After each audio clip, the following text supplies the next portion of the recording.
Hola a todos, todas, bienvenidos.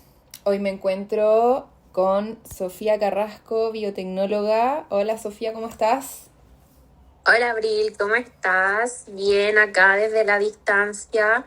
Quería mucho que esto fuera presencial, pero por temas de congreso me tocó hacerla así por llamada, pero muy feliz de abordar este tema que me encanta. Así que vamos con todo.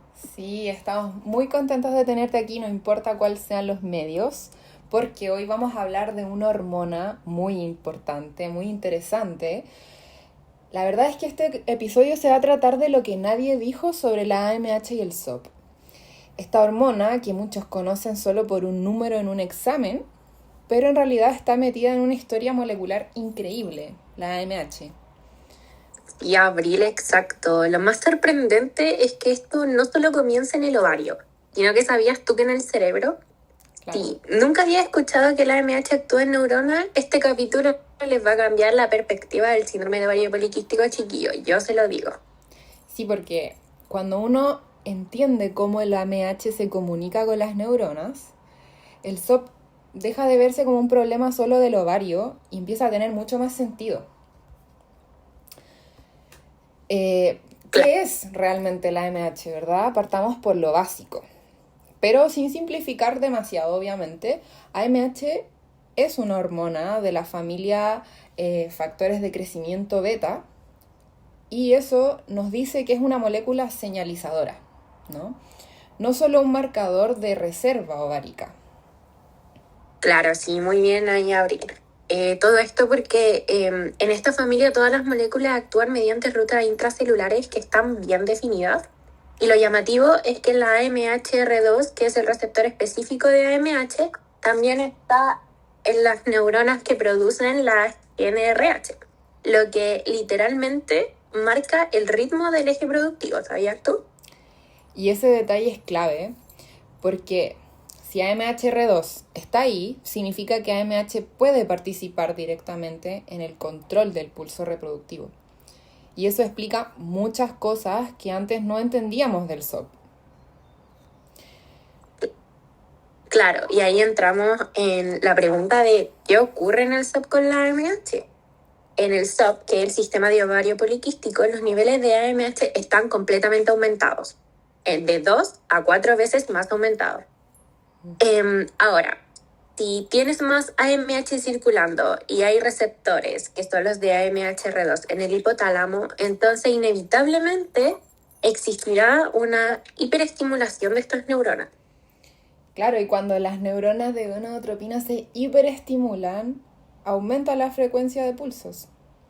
Y si sube la frecuencia, sube LH, y si sube LH, suben los andrógenos, y esos andrógenos excesivos mantienen los folículos detenidos que producen AMH. Ahí está el ciclo. Sí, es muy bacán. Y fíjate que nada de esto contradice lo que ya sabíamos sobre eso. Solo lo integra, le da como una explicación más completa, más concreta. ¿Qué pasa entonces dentro de esta neurona cuando llega la AMH? Aquí empieza lo elegante, diría yo. Porque AMH no activa solo una vía, sino dos al mismo tiempo.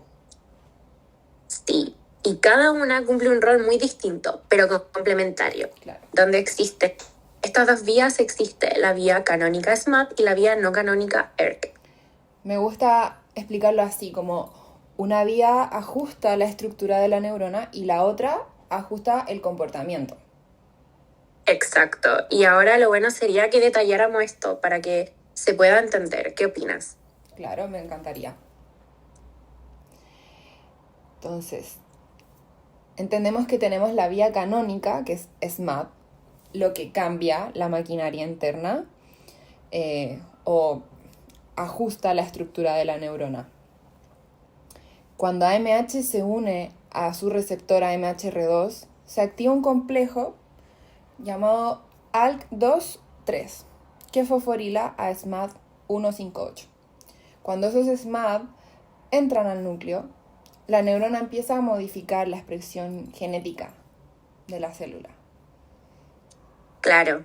Y uno de esos genes particularmente interesante, que es el propio AMHR2.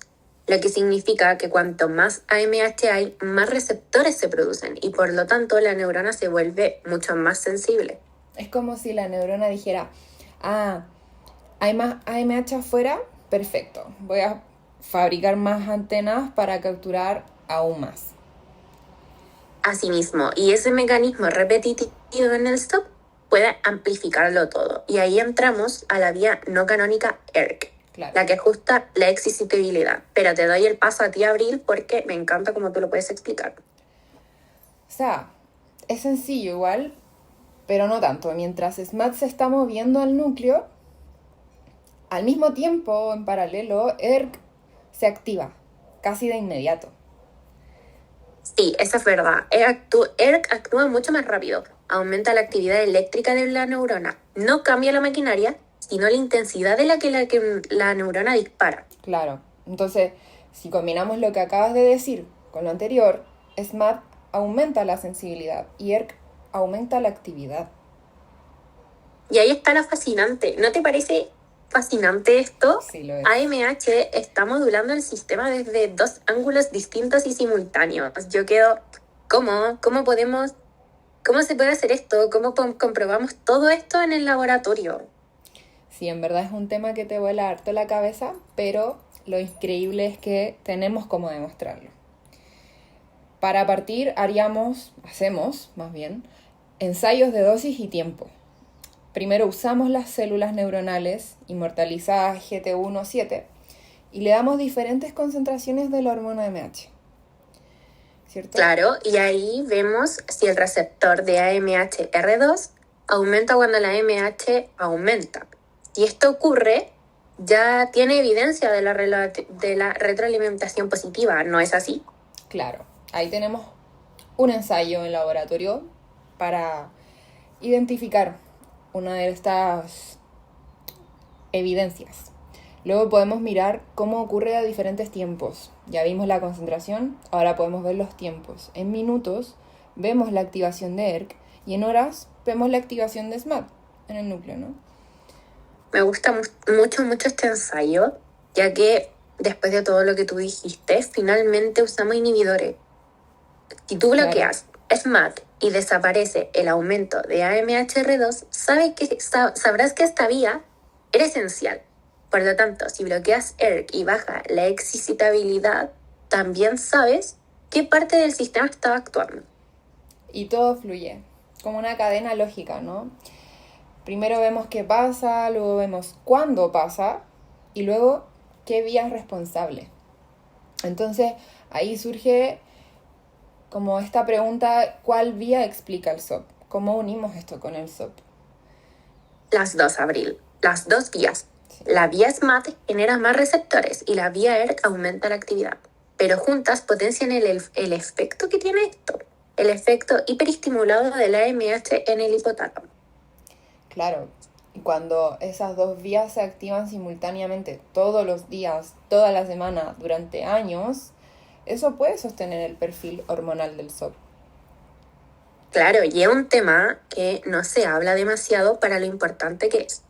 Por eso ahora hablamos del SOP como una condición que involucra ovario y cerebro, no solo ovario, como lo hemos visto siempre. Y AMH es el puente molecular que conecta ambos. Claro, es súper interesante verlo desde esa perspectiva. Como nos permite también proyectar hacia dónde va esta investigación, ¿verdad? Como el núcleo inicial de esta investigación. Creo que lo más interesante es lo que viene, porque entender esas dos vías abre la posibilidad de entender o descubrir posibilidades terapéuticas. Sí, exacto, tú lo entiendes todo. Por ejemplo, si se identifica que parte de la vía AMH va a AMHR2 y luego a ERK está más alterada, podríamos diseñar fármacos que modulen solo esa rama sin afectar las funciones de ováricas normales. Claro. Otra proyección también podría ser el uso de AMH como biomarcador cerebral, no solo en el ovario. Porque imagínate tener un marcador que diga cómo está funcionando el generador de pulsos de la gonadotropina.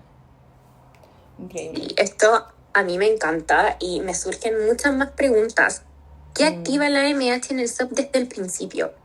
O no sé, el cerebro es el origen del SOP en algunos casos, o de hecho, ¿podemos revertir la sensibilidad neuronal alterada? De verdad que son muchas preguntas Sí. que se tienen con todo este tema que es tan interesante. Es que es un tema que, al ser una, como decíamos, una retroalimentación positiva, y surge esta espiral de respuestas y señales que no solo ocurren en el ovario, sino que ahora hemos demostrado que ocurren en el cerebro. Es interesante, pero también es un campo súper joven. Y eso es lo mejor de todo, porque hay mucho por descubrir. Y todo lo que encontremos puede cambiar cómo tratamos el SOP a futuro. Claro, y esa es la parte más emocionante. Estamos empezando a entender una conversación molecular que estuvo ahí siempre y que por fin estamos escuchando, lo estamos visualizando, lo estamos por fin hablando.